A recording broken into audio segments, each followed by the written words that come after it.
habíamos visto estos aspectos, ¿no es cierto? Que debería preguntarse el sujeto importador, lo que hemos visto, luego de todo eso, suscribir en un contrato de compra-venta, ya que después de haberse puesto de acuerdo verbalmente o por internet, necesitan ellos plasmar todo eso en un papel llamado contrato de compra-venta, que es un documento, ¿verdad?, que rescata o que registra las voluntades de las partes, ¿sí? Voluntades que se entiende hablan sobre la compra-venta de mercancías.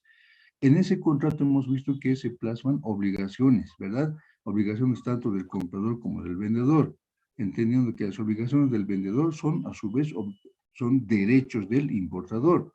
O, cuando hablamos de obligaciones del comprador, estamos hablando también de los derechos que tiene el vendedor, ¿no es cierto? Entonces, en ese sentido, es que estamos tratando este contrato que hemos dicho no lo vamos a analizar en su contenido, simplemente lo que estamos viendo es la estructura de cómo más o menos tendría que ser elaborado un contrato de compraventa, ¿no es cierto? ¿Por qué estamos enfatizando en esta parte? ¿Por qué nos estamos deteniendo? Porque este documento es vital para varios efectos. Uno, por ejemplo, para cuando el sujeto pasivo es observado por parte de la aduana, en algún aspecto, como por ejemplo puede ser en la cantidad, en el precio de la mercancía, ¿ya? Y presentando este documento, seguramente el sujeto pasivo o importador podrá descargarse plenamente ante la aduana.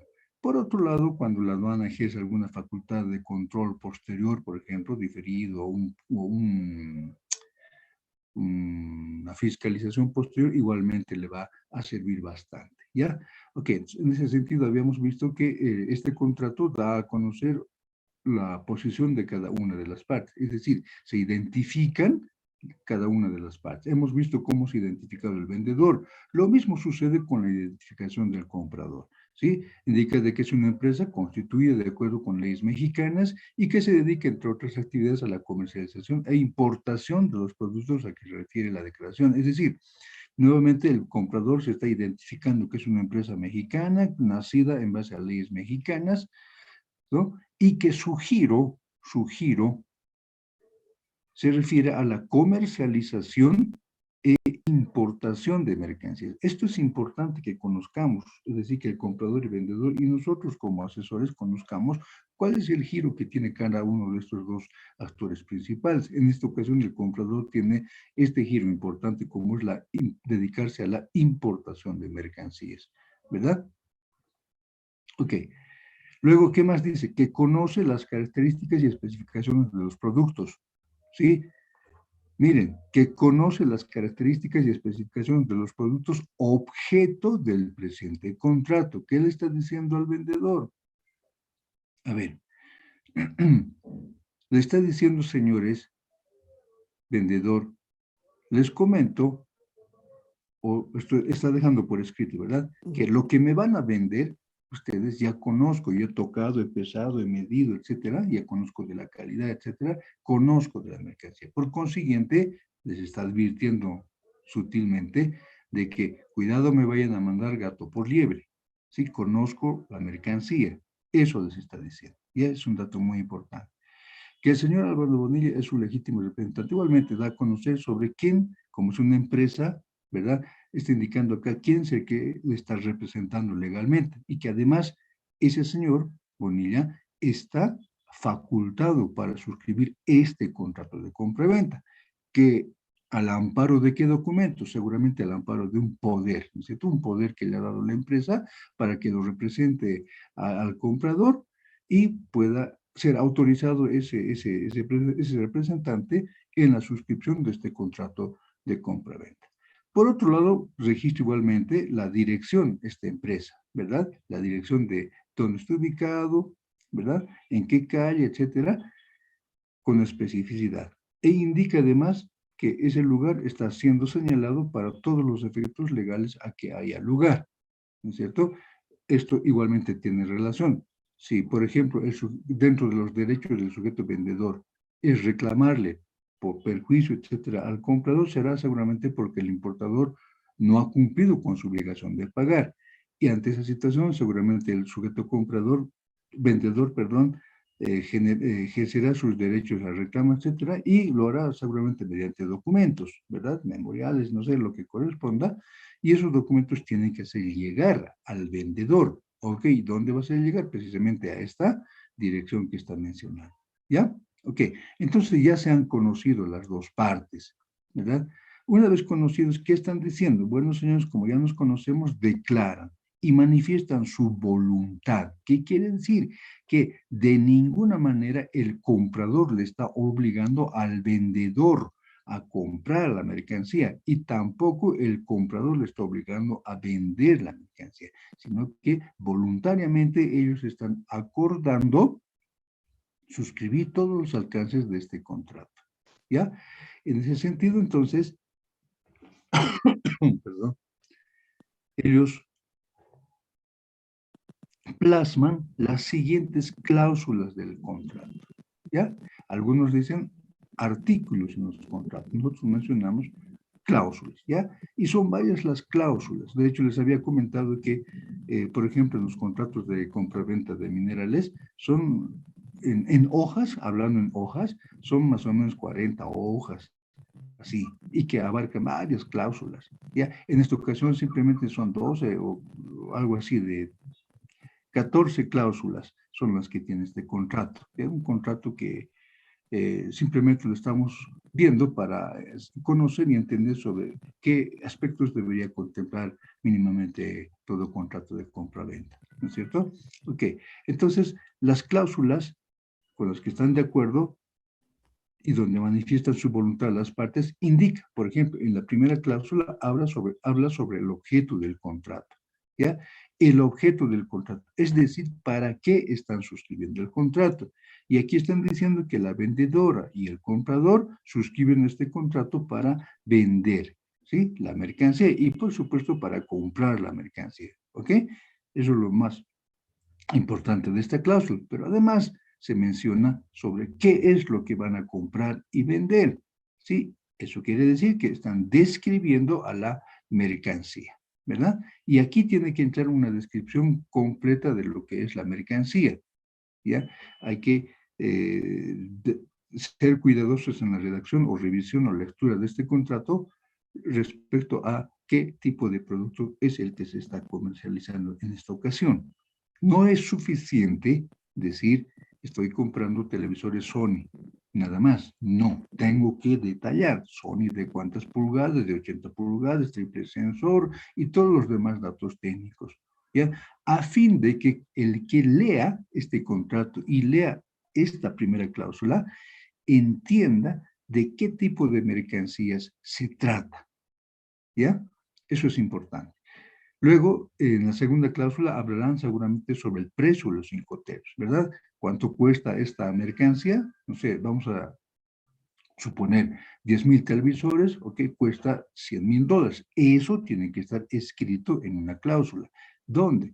Llamada precio e incoterms. $100,000 cuesta la mercancía, ok, la misma que va a ser comercializada bajo el incoterms puede ser Incoterms CFR, Incoterms XWOR, etcétera, el que corresponda según el contrato, ¿sí? Y será bueno que si se adopta, por ejemplo, el Incoterms XWOR, por ejemplo, tendrá que dejarse por escrito cuáles son los alcances de ese Incoterms respecto a las obligaciones del vendedor y del comprador, ¿sí? Para que no tengan problemas. Sabemos que las dos partes conocen.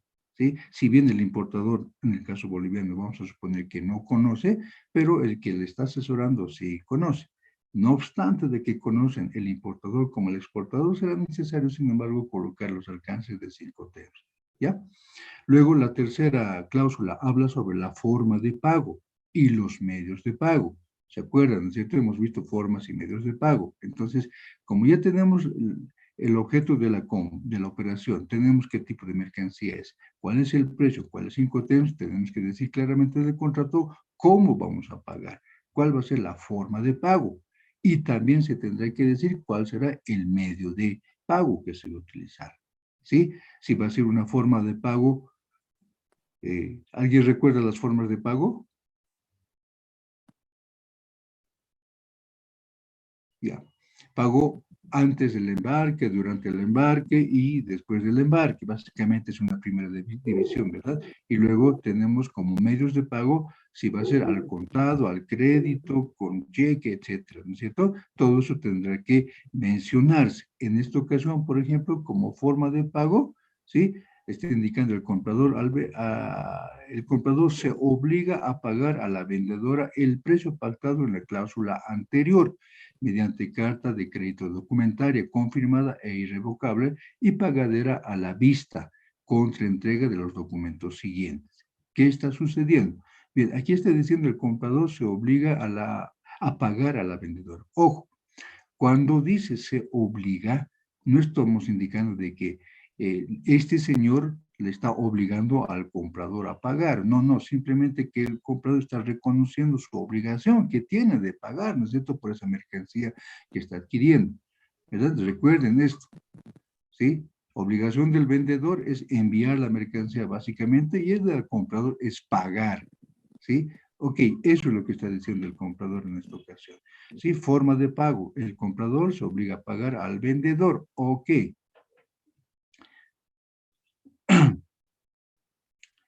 El precio pactado en la cláusula anterior.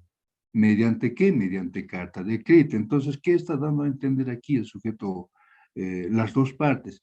De que como forma de pago será seguramente después del embarque. ¿Por qué decimos después? Porque se está utilizando una carta de crédito. Es decir, en esta cláusula está diciendo que el pago será en forma posterior al embarque, ¿verdad? Y que como herramienta o medio de pago se está utilizando una carta de crédito documentario. ¿Ya? Entonces es necesario recalcar y que bien en claro sobre cuál va a ser la forma y medio de pago que se está utilizando en la operación de compra-venta. Luego, en otra cláusula están mencionando que el envase y embalaje de la mercancía. ¿Sí? Esto es importante igualmente aclarar en el contrato, ¿no es cierto? El envase y embalaje que a cargo de quién estará, si va a ser del comprador o del vendedor, ¿sí? Aquí, por ejemplo, podemos aclarar de que normalmente es el vendedor quien se encarga de embalar o envasar la mercancía, de preparar la mercancía, ¿sí? Lo hará por política de venta, ¿no es cierto? O lo hará porque así están acordando entre las dos partes. Lo cierto es que tiene que estar registrado plenamente. Ya en esta ocasión, el tema de envase y embalaje es aclarado en sentido de que la vendedora se obliga a entregar las mercancías según el contrato en el lugar acordado, ¿sí? Con las siguientes especificaciones. ¿Cómo le está mandando la mercancía? En 10 cajas, cada caja de 20 por 30 centímetros, selladas con 10 folletos, etcétera, con la descripción de la mercancía. ¿Ya? Entonces está dejando bien en claro, cosa de que cuando el sujeto pasivo o importador reciba la mercancía, sepa en qué cantidad de cajas está viniendo, etcétera. ¿Ya? Ok, otro dato, fecha de entrega, ¿cuándo le va a entregar la mercancía? Sí, es bueno, es importante saber, ¿no es cierto? Porque imagínense que no esté este elemento, si no esté este elemento, esta cláusula en el contrato, el sujeto, el sujeto vendedor puede enviar la mercancía en el momento en que le convenga, no sé, esté disponible de tiempo, no sé, ¿sí? Puede suceder. Entonces, para evitarnos eso, es bueno siempre colocar un margen de tiempo en el cual se va a entregar esa mercancía.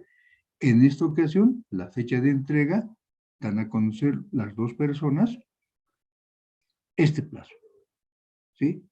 La vendedora se obliga a entregar la mercancía dentro de los 60 días posteriores a la fecha de la confirmación de la carta de crédito que hemos mencionado, ¿ya? Entonces, están dando a conocer que dentro de los 60 días va a entregar el sujeto vendedor la mercancía al sujeto importador, ¿sí? Ya sea en el lugar, en la fábrica del vendedor, o ya sea en algún puerto o en los almacenes del importador, dependerá del Incoterms. El punto es que son 60 días que va a tener el sujeto vendedor para entregar la mercancía. Miren, aquí han colocado sabiamente, les decía, esta cantidad de días, simplemente no están colocando fecha como tal. ¿Por qué?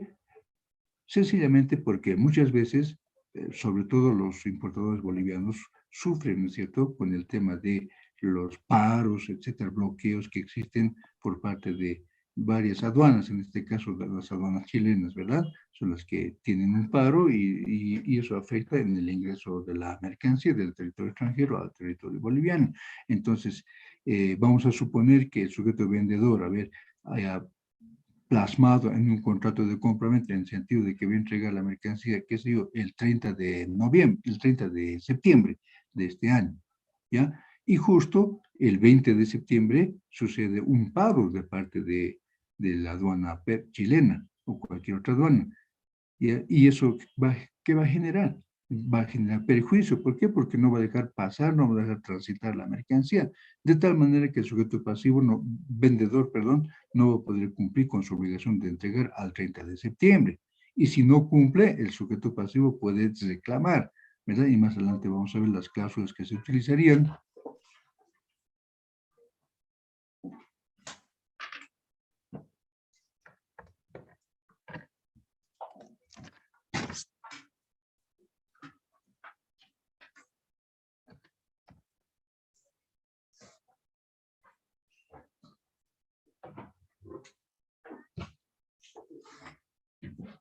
Aló, aló. Hola. Sí, licenciado, se le escucha. Ah, ya, ok. Sí, pero sí se escucha. De la batería. Ya, ok, entonces, imagínense, el sujeto vendedor no podría cumplir con su obligación de entrega en el plazo estipulado. Y eso le puede generar reclamos por parte del comprador, ¿verdad? Entonces, es mejor, y como aquí lo han puesto sabiamente, darse un tiempo razonable en cantidad de días, ¿ya? Ok, luego, este otro punto, la cláusula sexta, habla de las patentes y marcas, ¿sí? Ustedes saben que muchos productos pueden fabricar, ¿no es cierto?, el fabricante, el productor, y estos pueden patentar, ¿no es cierto? Puede estar, por ejemplo, ese producto haber nacido a través de una fórmula, etcétera, ¿verdad? Y que el productor nomás sabe de cuál es la fórmula para que nazca esa mercancía y qué es lo que hace para proteger su derecho de fabricación, etcétera.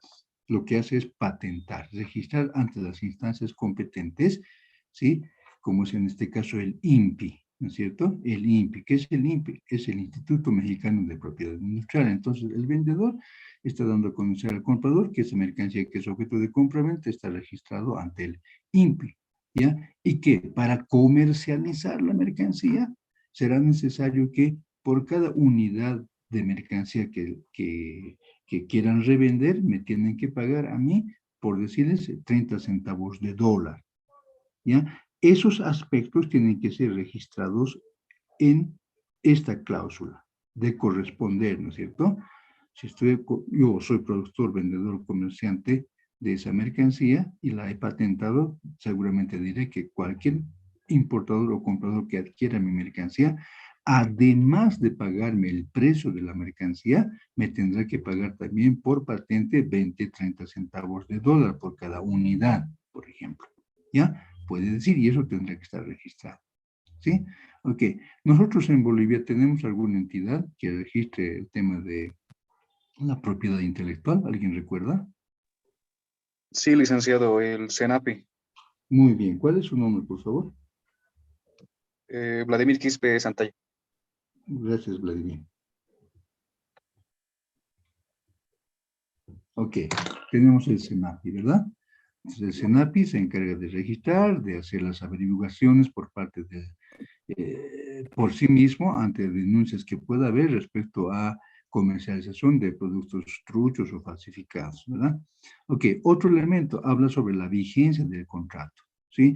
Este contrato podrá durar infinito, es decir, con plazo indefinido, no creo. Habrá que colocar una fecha de conclusión de este contrato. Si bien tiene una fecha de inicio con la suscripción, tendrá que mencionarse también en el contrato la fecha de conclusión, cuándo va a concluir.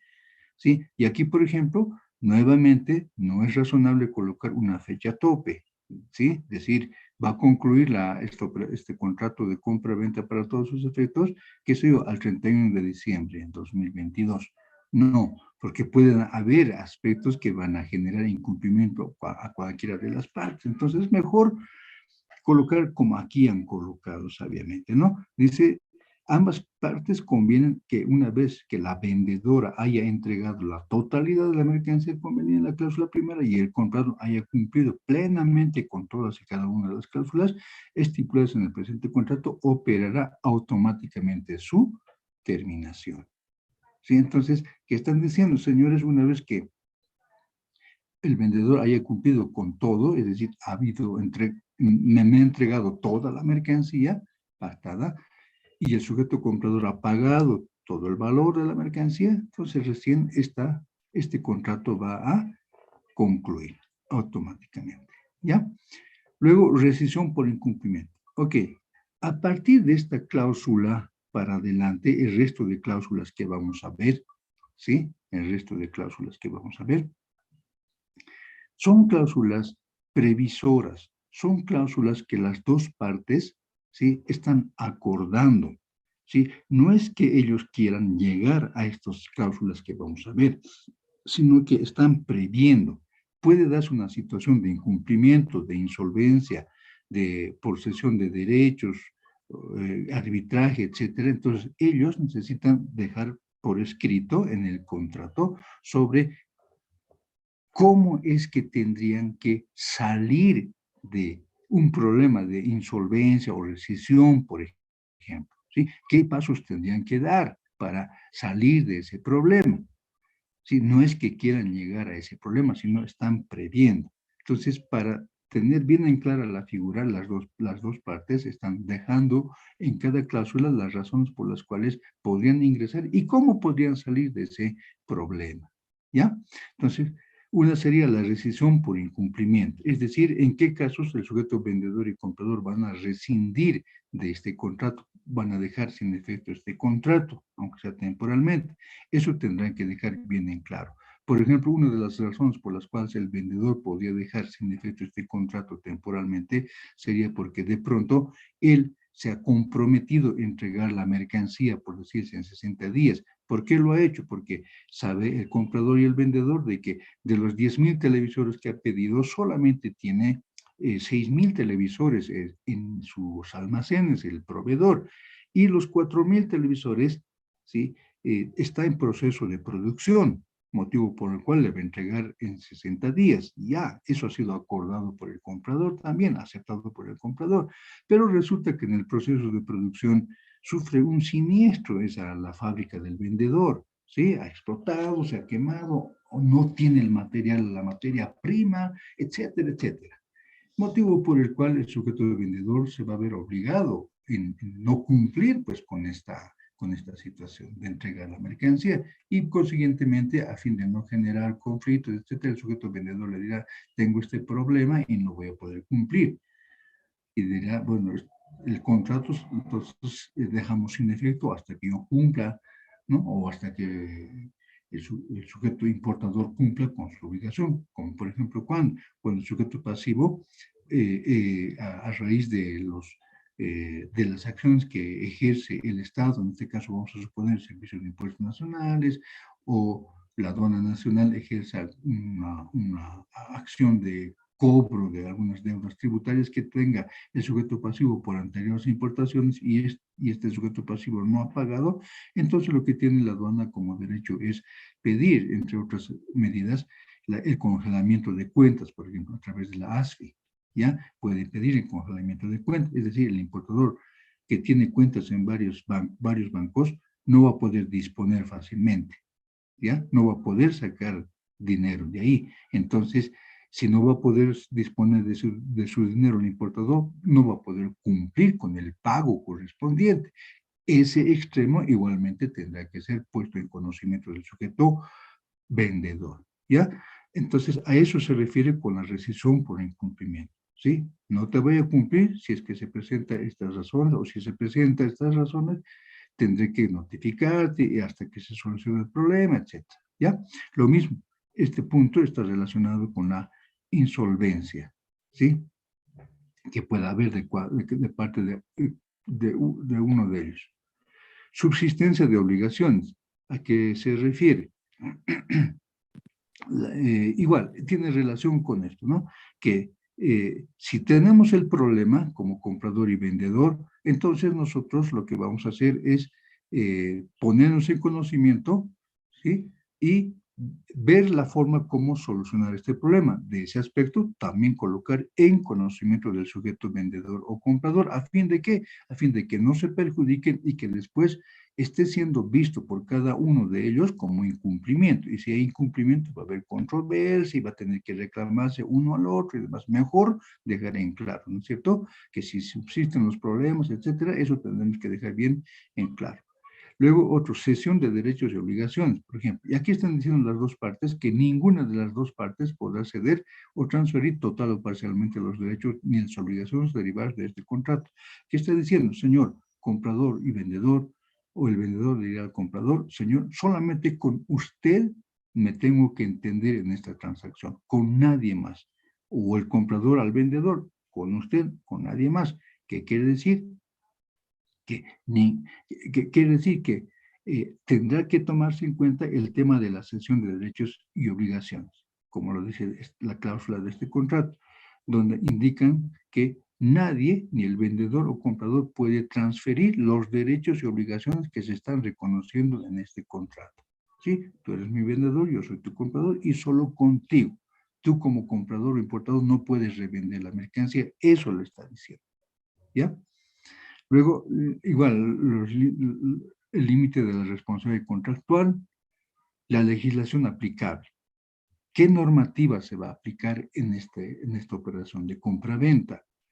¿Sí? Y están quedando las dos partes, por ejemplo, algo interesante. Miren, dice, en todo lo convenido en este contrato y en lo que no se encuentra expresamente previsto, este contrato de compra-venta se regirá por las leyes vigentes en la República Mexicana, particularmente lo dispuesto en la Convención de las Naciones Unidas sobre contratos de compra-venta de mercancías y en su defecto por los usos y prácticas comerciales reconocidas por estas.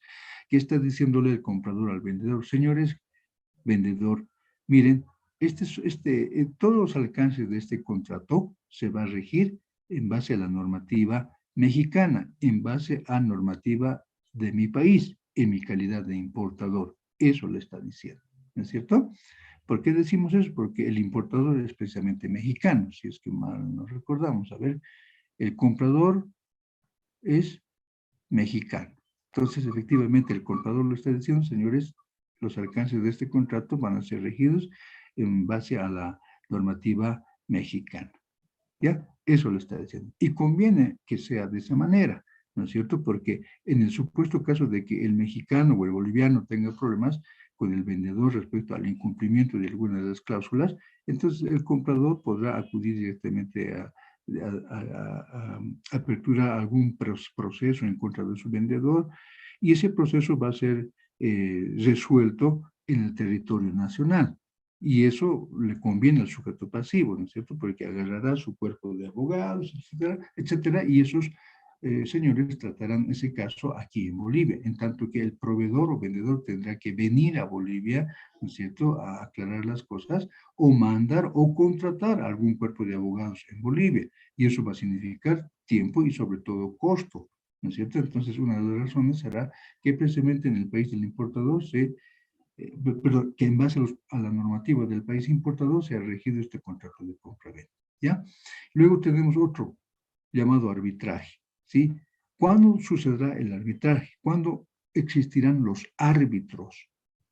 Cuando las partes principales tienen controversia. Ok, ¿en qué? En cualquiera de estas cláusulas o específicamente tengan controversia en la interpretación de los incoterms, ¿sí? Recuerdan los incoterms, cada uno tiene sus propias características. Cada uno se supone que conoce, ¿verdad?, los alcances de los incoterms, es decir, el comprador y el vendedor conocen, ¿sí? No obstante de eso,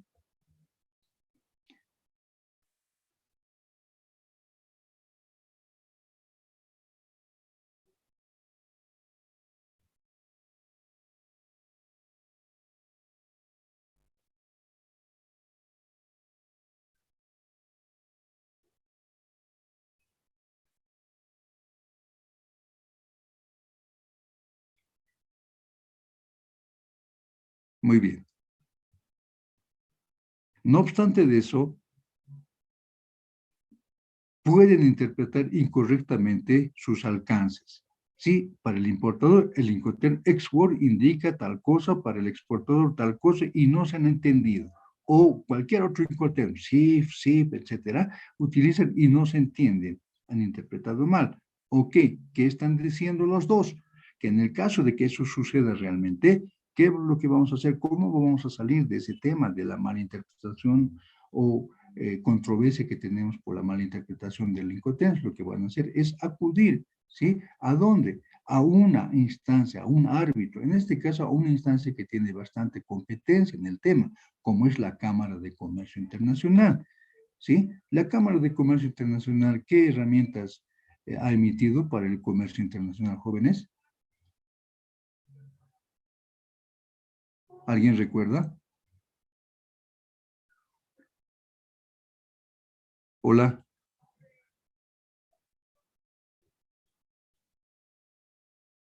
¿Cuántos ¿Cómo dijo Incoterms? la pregunta? La Cámara de Comercio Internacional, ¿qué herramientas ha emitido para el comercio?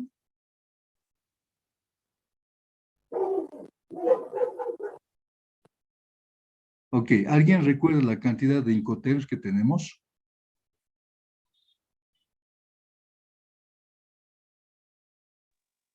Once, 11, licenciado. licenciado. 11, Lic. Ya. 11. Muy bien. ¿Quién ha emitido esos Incoterms?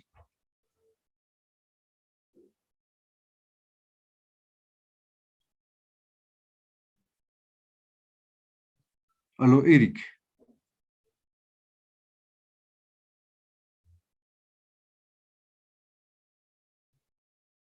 Aló, Eric. Sí, licenciado, buen día. Aló, Eric. ¿Cuáles son o qué,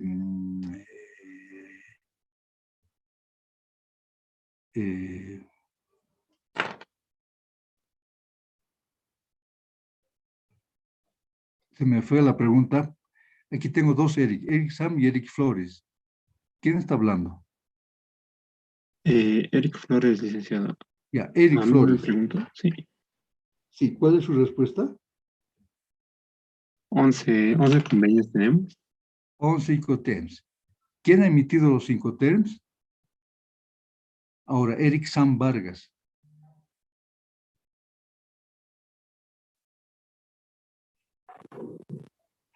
Aló, Eric Vargas. Ok, Samuel, por favor, adelante. ¿Cómo está, licenciado? Muy buenos días. Muy buenos La Cámara de Comercio fue la que ha desarrollado los denominados términos del comercio, o mejor conocido como los Incoterms. Bueno, ha sido con el objetivo, ¿no?, de facilitar la comprensión en las obligaciones de la compra y venta internacional de las mercancías. Muy bien, gracias, Samuel. Efectivamente, ¿no es cierto? Es la Cámara de Comercio la que ha emitido los Incoterms. Consiguientemente, si hay controversia entre las dos partes, acudirán, ¿verdad?, a la que tiene bastante autoridad para que les ayude a resolver esa controversia. Es decir, acordarán y anotarán acá, en el caso de que haya controversia, vamos a acudir como árbitro a la Cámara de Comercio. ¿Por qué? Porque son los que han elaborado los Incoterms y son los que conocen exactamente cuáles son técnicamente las obligaciones del comprador y del vendedor, ¿no es cierto?, respecto a la mercancía, por ejemplo. ¿Ya? Ok, a eso se refiere. Y finalmente, ¿qué es lo que van a hacer? Van a suscribir. Este contrato que ha sido plasmado en este documento tiene que ser suscrito, tiene que ser firmado, ¿verdad? Y aquí van a firmar en una fecha X, ¿no es cierto? ¿Quiénes? Precisamente van a firmar los que se han identificado en la parte inicial. ¿Se acuerdan? Hemos identificado al vendedor y al comprador. Estos dos son los que van a suscribir el contrato de compra-venta. ¿Ya? Ok, ahora, ojo con esto. Una vez que han suscrito el contrato de compra-venta, todos los derechos y obligaciones se activan de las dos partes. ¿sí? Es decir, una vez firmado, ya el vendedor tiene que cumplir, empezar a cumplir con su obligación, que está plasmado en el papel, en este documento.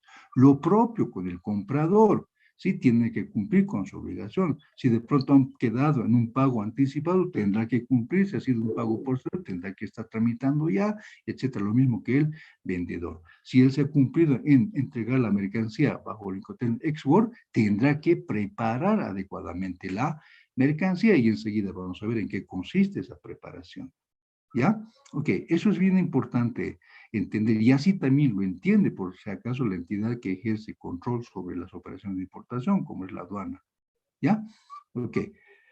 Entonces, eso es lo que debemos tomar en cuenta como un aspecto preliminar a la operación de importación propiamente.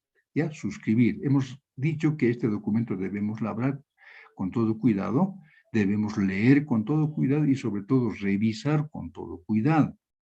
¿Ya? ¿Para qué? Para que vayamos, para que comprobemos que efectivamente ha sido bien labrado y va a llegar a un buen puerto o cuáles son las razones por las cuales se tienen algunos problemas. Cuando se tienen algunos problemas, lo que primero se hace es acudir a leer este contrato, sí o sí. ¿Ya? Ok. Y puede haber adendas por si acaso. Sabemos que es una adenda, ¿verdad?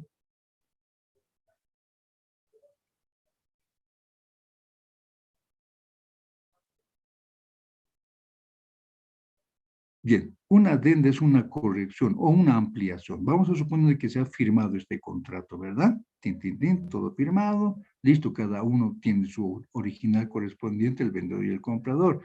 Ya, pero pasan unos días y resulta que se han olvidado algún punto, algún término no está claro o alguna cláusula más han adicionado, pueden hacerlo. Y cuando lo hagan, no es que van a anular el contrato, sino que van a adicionar o van a elaborar un contrato a nivel de adenda, van a corregir o ampliar el contrato, este contrato, ¿ya? Pondrán en el título contrato adenda al contrato de tal fecha y dirán que se añade la 15ª cláusula que abarca los siguientes aspectos, etcétera. O dirán que se corrige dentro de, qué sé yo, el arbitraje o la medio, forma de pago, etcétera. Puede haber eso. Ambos documentos, tanto este original más la adenda, son válidos, plenamente válidos para ejercer los derechos de ambos, ante sí mismos o ante terceros, como puede ser la aduana nacional. ¿Ya? Ok. Bien, este es el documento que leen todos, el comprador, el vendedor, la aduana, ¿verdad? Ok, sin embargo, este documento, ¿sí?, llamado contrato de compra-venta, es conocido también como un acto jurídico, ¿sí? ¿Y qué es un acto jurídico? Es toda acción que se ajusta al derecho y genera derechos y obligaciones entre los que realizan tal acto, tal operación de compra-venta. ¿Qué quiere decir y cómo debemos ver esta parte? De la siguiente manera. Vamos a suponer que este es vamos a suponer lo siguiente. Este contrato que está escrito y que pueden leer todos, vamos a suponer que es la cara del contrato, ¿ya? Y que debajo de esa cara hay toda una estructura. ¿Cuál es? Precisamente las características que hacen al contrato de compra-venta. ¿Sí?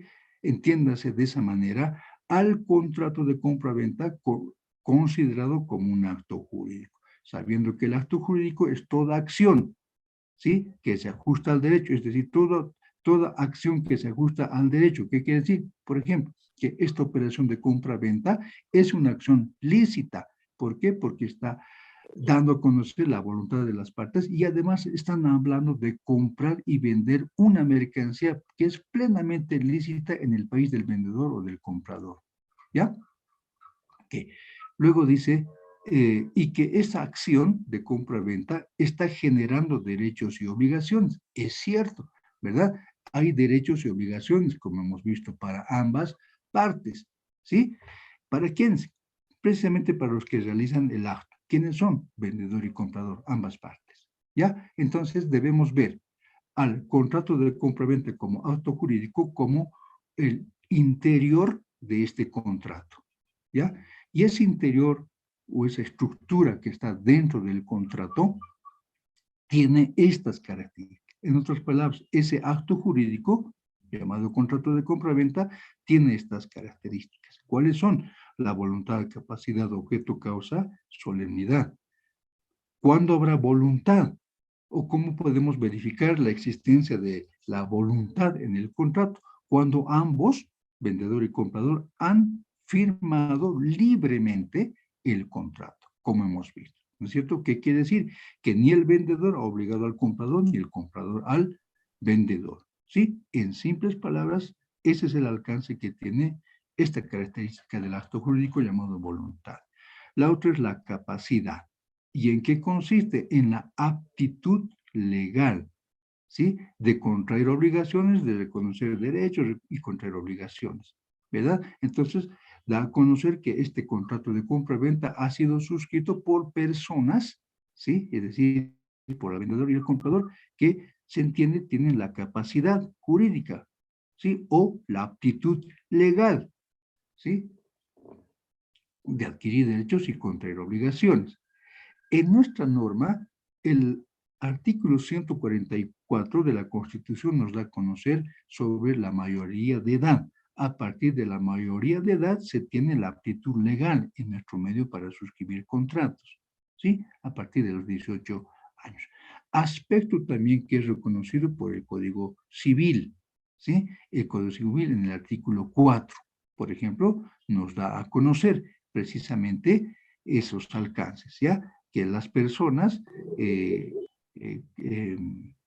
mayores de edad serán capaces de realizar acciones por cuenta propia.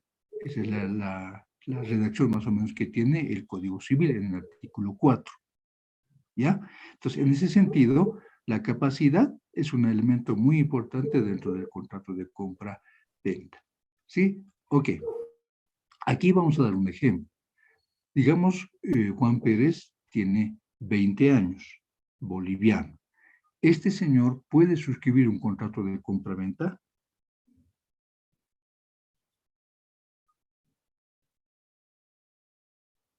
¿Puede suscribir un contrato de compra-venta?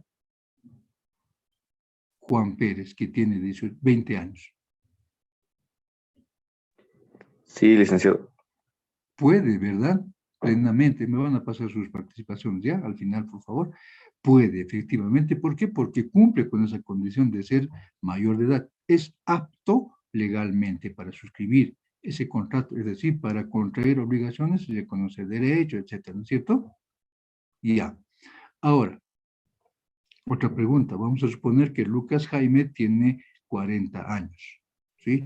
Lucas Jaime tiene 40 años. Sin embargo, ese Lucas Jaime boliviano está pasando por un tratamiento psiquiátrico, ¿ya? Porque hay mucha inestabilidad en la personalidad, por ejemplo. Ya por esa razón está pasando por un tratamiento psiquiátrico. Esa persona que acabo de mencionar, que tiene 40 años, ¿podrá suscribir el contrato de compra-venta? No, licenciado, debido a la facultad que tiene.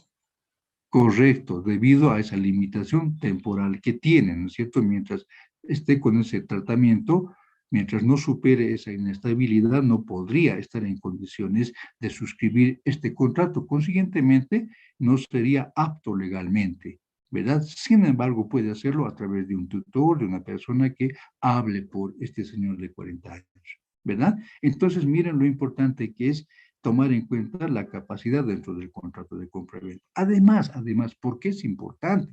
Porque resulta que si hay algún problema, alguna controversia entre los dos, y resulta que el vendedor no sabía que el comprador no tenía la capacidad legal, la capacidad jurídica de suscribir un contrato, puede decir, ustedes me han engañado, ustedes me han incumplido precisamente el pago de la obligación que tenían ustedes, del saldo, qué sé yo, y no lo han hecho. ¿Por qué? Porque Juan Pérez, no sé quién sea el comprador, no estaba apto legalmente en ese momento para suscribir. Y cualquier reclamo que quiera hacer el vendedor al comprador, una autoridad boliviana le puede responder al vendedor en el sentido de que, señor, esta persona a quien usted quiere procesar no es apto legalmente, porque de acuerdo a mi normativa, apenas tiene 17 años, por decirte, o tiene este otro problema, el cual está en tratamiento pleno según las certificaciones que se adjuntan, etcétera. ¿No es cierto? Por eso es que les decía que cuando se esté confeccionando el contrato, cuando se esté revisando, etcétera, debemos leer también esa parte, ¿ya? De las características de ese acto jurídico. Otro dato, otra característica de ese acto jurídico llamado compraventa es el objeto, ¿sí? ¿Y a qué se refiere? A la cosa o el bien que es objeto de comercialización. En esta ocasión hemos encontrado el objeto, la cosa, sí. ¿De qué se trata? De la mercancía, ¿verdad? Es esta la cosa o el objeto. Esta mercancía que estamos comprando y vendiendo es la cosa sobre la cual recaen los derechos y obligaciones de las dos partes. Luego la causa, ¿sí? La causa, motivo o razón. Esa causa, motivo o razón es la razón precisamente por la cual están vendiendo y comprando. Y aquí hay una causa, ¿verdad? ¿Cuál es la causa? Bueno, ocurre que este vendedor ha producido mercancía X, Y, Z y tiene la necesidad de vender. Y este otro tiene la necesidad de comprar precisamente esa mercancía. Así que hay una causa. ¿Cuál es? Es que se está realizando una operación de compra-venta ante la necesidad que existe de las dos partes, ¿no es cierto? De vender y la otra de comprar. Y aquí tenemos finalmente la última característica referida a la solemnidad, ¿sí? Hacerlo más solemne, es decir, a hacer que este contrato de compra-venta llegue a conocimiento de la autoridad que tiene competencia para conocer y dar fe públicamente de los alcances de ese contrato. En nuestro medio, la instancia que tiene autoridad para dar fe y hacer conocer públicamente este documento son los notarios de fe pública, ¿sí? Estos notarios están en la capacidad de dar fe sobre la existencia primero de este contrato y sobre los alcances de cada una de las cláusulas del contrato. Y una herramienta que utiliza todo notario de fe pública, como ustedes han debido ver, se llama el reconocimiento de... ¿De qué se llama? Reconocimiento de... De firmas, licenciado. Firmas, correcto. Y para el reconocimiento de firmas tienes que llenar un formulario, ¿verdad? Y ahí te detallan los nombres, los datos generales, dónde vives, etcétera. Y al final tienes que firmar, ya que ahí hay una redacción, reconozco que la presente firma pertenece a mi persona, etcétera. Eso es lo que dice ese formulario, ¿verdad? ¿Qué están haciendo? Están jurando de que lo que está escrito, ¿verdad? Y los que han firmado son conscientes de todo lo que está escrito, ¿sí? Y de eso da fe públicamente el notario de fe pública. Una vez notariado, una vez solemnizado ese contrato de compra-venta, ninguna de las dos partes importantes o principales pueden negar de la existencia de este contrato. Es decir, no pueden negar de la existencia de obligaciones y derechos que ellos han suscrito, por un lado. Por otro lado, una vez notariado, cualquier otra autoridad puede tener acceso a este documento. Por ejemplo, la aduana, en la etapa de fiscalización, puede pedir que se le presente el contrato notariado, por ejemplo, ¿sí? Para que pueda revisar y todo aquello, ¿ya? Así que esas son las características que se tiene o que tiene este acto jurídico llamado compra-venta, ¿no es cierto? Y esos son los alcances, ¿ya? Ok. Ahora, una vez que se ha suscrito, dentro de los aspectos, continuamos en los aspectos que anteceden a la importación.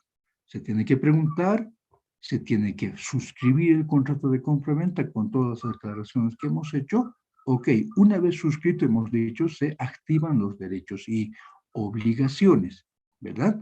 Ok, parte de las obligaciones del vendedor será, como siguiente paso, emitir la factura comercial, ¿sí? Es decir, del contrato de compra-venta emergerá la factura comercial. Y esta es más o menos la estructura que tiene una factura comercial, ¿ya? Esta factura comercial contiene datos del vendedor, la dirección, el correo del vendedor, ¿no es cierto? Datos del importador, su dirección, etcétera. Dígame, Vladimir. Licenciado, respecto al contrato de de compra y venta, Sí. el idioma, ¿quiénes lo definen? ¿O es siempre en español? Ya, ok, gracias. Gracias por la pregunta, Vladimir. Las dos partes, ¿no es cierto? Es decir, no puede, y esa es una buena pregunta porque, y tiene relación con lo que habíamos aclarado también, que nadie puede forzar a nadie, tiene que haber consenso, ¿sí? Entonces, no se olviden que si este contrato va a ser regulado por nuestra norma, entonces se tendrá que suscribir en idioma boliviano, ¿verdad? Tendrá que haber consenso, por si acaso, ¿ya? No sé si hemos respondido la pregunta. Tiene que haber consenso en este caso. ¿Ya? No siempre será en idioma español, en idioma extranjero, sino en español también. O el comprador le dirá, bueno, yo requiero que suscribamos el contrato en nuestro idioma. Y listo. Se ponen de acuerdo en ese sentido. Y así viene la factura. ¿Ya? Está bien, licenciado. Ok, entonces, decíamos que es el siguiente paso, como parte de la obligación del vendedor, inclusive la moneda, ¿no? Aprovechando la pregunta, inclusive la moneda. La moneda, ¿no es cierto?, está formando parte del contrato, ¿verdad? Esa moneda, ya sea en dólares norteamericanos, rublos, ya sea euros, etcétera, ambos tendrán que ponerse de acuerdo. Aunque muchas veces es el vendedor, ahí sí, el vendedor es el que dice, yo te voy a vender en dólares. Listo, yo comercializo mi mercancía en dólares. ¿Qué va a hacer el importador boliviano? Listo, pues, acepta eso, ¿verdad? O yo comercializo siempre en euros. Ok, eso tiene que aceptar el sujeto comprador, ¿verdad? Ahí sí tendría que el sujeto vendedor indicar respecto a la moneda, ¿ya? Ok, entonces, este documento es emitido como parte de la obligación del vendedor. ¿No es cierto? Ya que han suscrito, se activan los derechos de obligación, si parte de la obligación es del vendedor emitir esta factura comercial con esta estructura, sus nombres, dirección exactos del vendedor, del comprador, ¿sí? El nombre del contacto que puede tener el comprador respecto al vendedor, ¿sí? El número de pedido confirmado, la fecha de la factura, el número de factura, que es muy importante, los datos de los pesos, netos, brutos, ¿sí? Las vías por donde va a venir, si va a venir la mercancía por vía marítima, aérea, etcétera, dónde se va a embarcar, dónde va a arribar la mercancía, contiene la descripción detallada de la mercancía, contiene la cantidad, contiene la partida arancelaria. Miren, este es un dato importante. Esta partida arancelaria la coloca el vendedor y lo hace muchas veces con toda propiedad. ¿Por qué? Porque es el que conoce la mercancía, ¿verdad? Y sabe de a qué partida o su partida corresponde. Contiene además esta factura la moneda que hemos dicho, el precio unitario y el precio total. Sí, esos son los datos que contiene este documento llamado factura comercial. Y es el siguiente paso que debe cumplir el vendedor. ¿Ya? Ok, ahora, es bueno aclarar que los datos que se mencione del vendedor como del comprador, como el resto de datos, tienen que ser coincidentes con lo que dice el contrato de compra-venta. ¿Ya? Tienen que ser coincidentes. ¿Por qué? Porque esta factura nace del contrato de compra-venta. ¿Sí? De este contrato de compra-venta nace la factura comercial.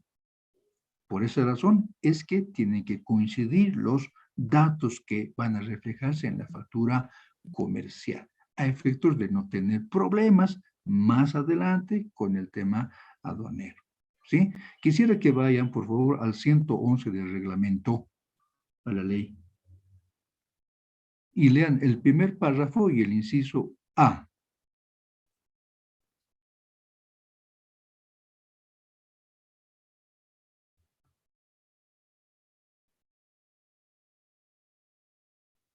Y me van a pasar sus datos, ¿ya? Participación, Juan Pérez, tal cosa, tal cosa. ¿Alguien puede dar lectura?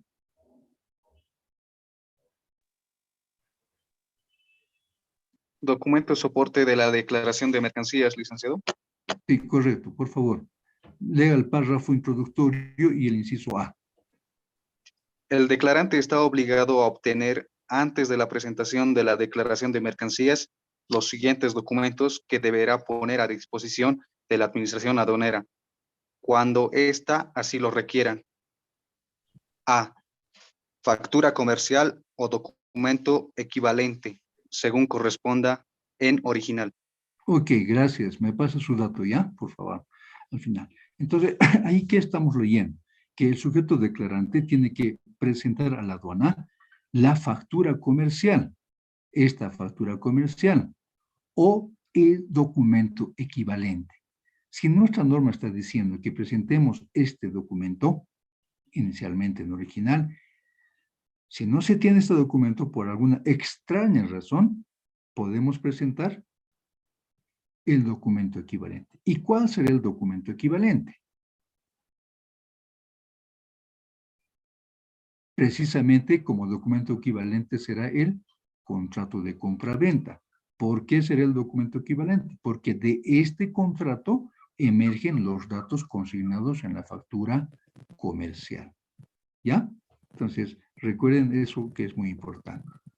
Ok, ese es el siguiente paso que debe cumplir el sujeto vendedor respecto al contrato, ¿no es cierto? Emitir la factura comercial, misma que ha nacido en base a los datos del contrato de compra-venta. ¿Ya?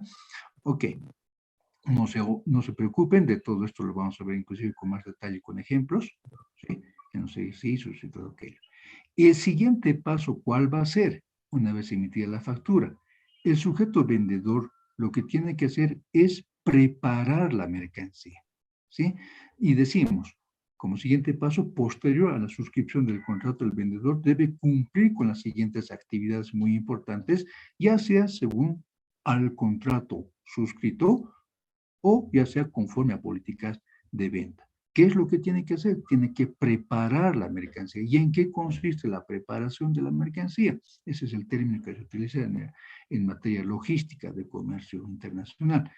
Tiene que diseñar los envases y embalajes de acuerdo al tipo de mercancía, ¿sí? Eso es lo que tiene que hacer.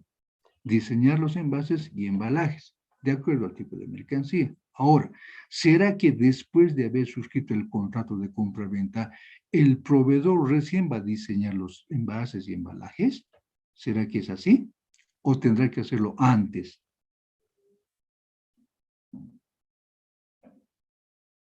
¿Qué opina? ¿Será que el sujeto vendedor va a diseñar recién después de haber suscrito el contrato de compra-venta, va a diseñar los envases y embalajes, o tendría que haberlo hecho ya antes de la suscripción del contrato? Lizy, yo pienso que el proveedor que va a realizar el embalaje no va a hacerlo después de que se haya hecho el contrato de compra y venta, ya que tal vez el mismo importador tal vez no está seguro de traer la mercancía o es que está viendo tal vez otras formas de traerlo, porque nunca siempre se puede hacer, o sea, el producto antes que haya un contrato de compra y venta, licenciado. Ya, ok, gracias. Me pasa su dato al final, ¿ya? ¿Algún otro criterio?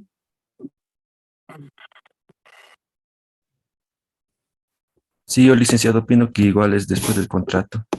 Y después del contrato.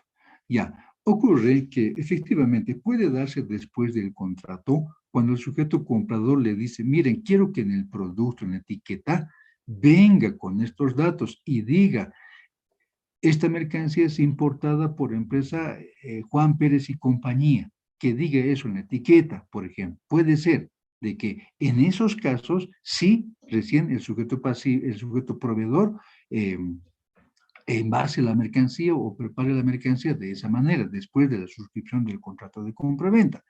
Normalmente, las operaciones de compra-venta, perdón, normalmente la preparación de la mercancía es llevada a cabo por el vendedor antes de la suscripción del contrato de compra-venta, ¿sí? Para ciertos productos, no para todos, ¿ya? Sobre todo para productos de uso. Entonces, esos productos ya los tiene preparados ahí los 1000 televisores, 10.000 televisores, 20.000 televisores, los tienen listos ya. Están listas las cajas y todo aquello. No es que manda recién a preparar el envase o el embalaje, ya lo tienen listo. ¿Sí? Solamente aquí se está colocando que como parte de la obligación del vendedor es preparar la mercancía, específicamente diseñar los envases y embalaje según el tipo de la mercancía que se esté comercializando. ¿sí?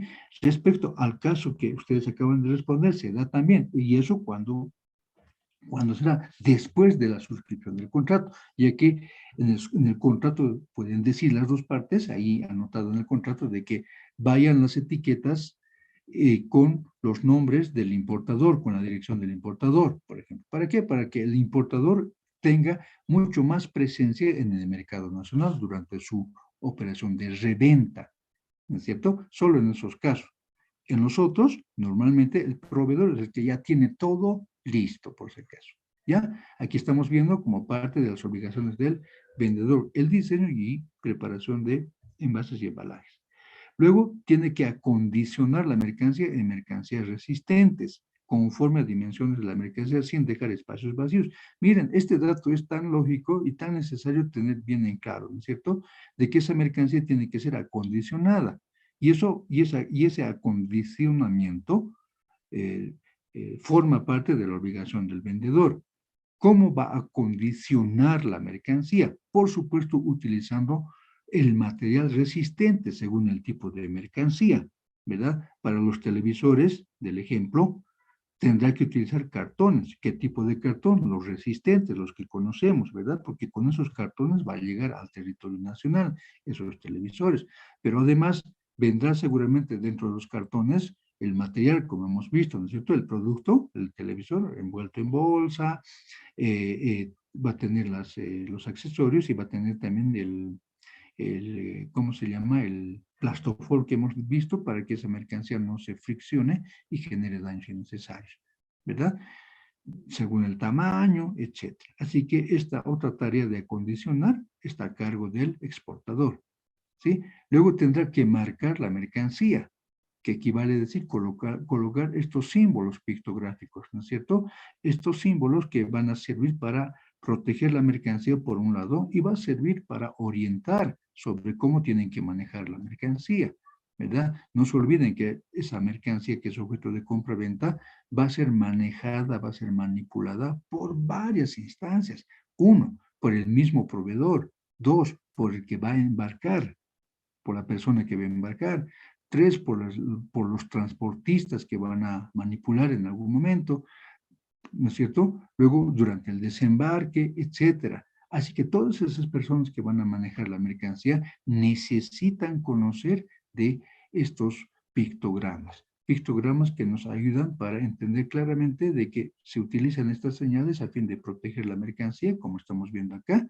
¿Sí? Aquí vemos que se trata de mercancía frágil, que tiene que ser colocada en posición vertical, protegerse del sol, protegerse de la humedad, etcétera. ¿Sí? Aquí tenemos diferentes pictogramas que le vayan a ayudar al sujeto manipulador de la mercancía sobre cuál es la protección o el cuidado que se debería tener con esta mercancía que estamos comercializando. Este es un pequeño ejemplo de pictogramas que utilizamos en el comercio, ¿no es cierto? Ok. ¿Deberá tener conocimiento de estos pictogramas las compañías de seguro? Jóvenes.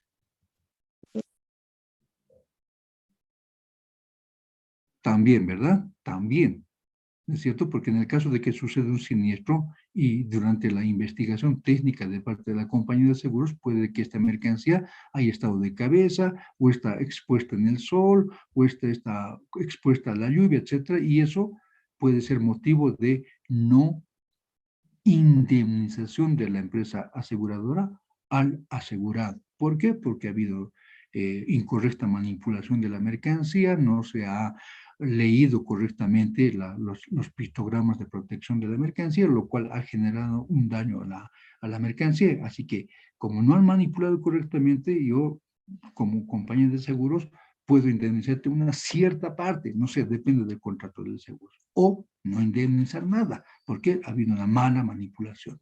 Miren lo importante que es, lo mismo que este otro, ¿verdad? Igual, este es un pictograma de orientación sobre, perdón, de manipulación, cómo se tiene que manejar la mercancía, ¿sí? No utilizar estas horquetas, no usar los famosos montacargas, no colocar mordazas aquí, no asegurar, no poner eslingas, colocar eslingas, qué cantidad de cajas podríamos colocar, aquí nos está diciendo este pictograma no colocar cajas porque se trata de una mercancía frágil seguramente, ¿no es cierto? O utilizar este pictograma para mercancías que requieren tener una determinada temperatura. Por ejemplo, si estamos importando medicamentos, deberá venir seguramente esa mercancía en contenedores refrigerados y que debe contener debe tener un porcentaje de temperatura ese contenedor a fin de manejar o de conservar adecuadamente la mercancía,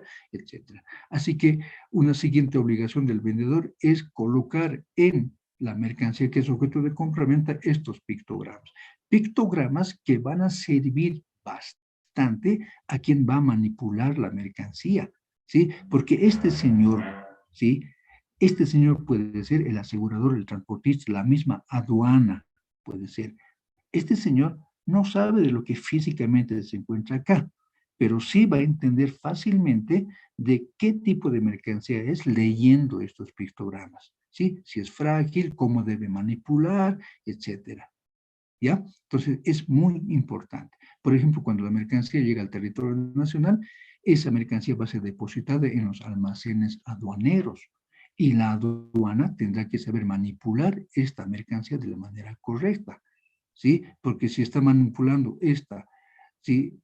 O esta otra volteada o colocándola a la intemperie, etcétera, puede generar un daño a la mercancía y ese daño generado por el sujeto pasivo, por el sujeto almacenero, puede que signifique un daño irreversible para la mercancía. Y si es daño irreversible, quien se va a hacer responsable por esa mercancía en el pago de tributos va a ser el recinto aduanero. Miren lo importante que es saber leer estos pictogramas. Estos son algunos de los pictogramas que se utilizan. ¿Ya? Y aquí, bueno, me hubiera gustado continuar un poco más, pero estamos con el tiempo, queridos jóvenes. ¿Ok? No sé si hay alguna pregunta.